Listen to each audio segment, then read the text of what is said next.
How many of you moms sometimes wonder if you're a good mother?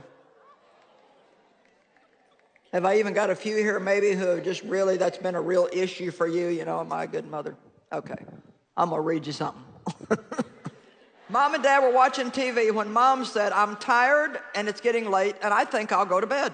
She got up, went to the kitchen to make sandwiches for the next day's lunches, rinsed out the dessert bowls, took meat out of the freezer for supper the following evening, checked the cereal box levers, filled the sugar container, put spoons in the bowls, put bowls on the table, started the coffee pot for brewing the next morning, put some wet clothes in the dryer, put a load of clothes in the washer, ironed a shirt, sewed on several loose buttons, picked up the game pieces left on the table, put the telephone book back in the drawer. She watered the plants, emptied a wastebasket, hung up a towel to dry. She yawned and stretched and headed for the bedroom.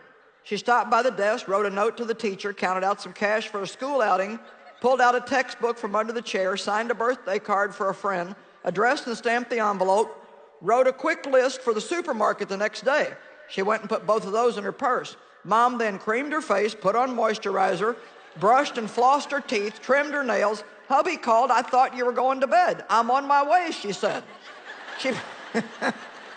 She put some water into the dog's bowl, put the cat outside, made sure the doors were locked, looked in on each one of the children, turned on a bedside lamp, hung up a shirt, threw some dirty socks in the laundry basket, had a brief conversation with the one child still doing homework.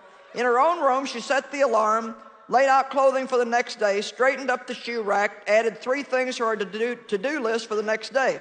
About that time, the husband turned off the TV and announced, to no one in particular, "I'm going to bed," and he did.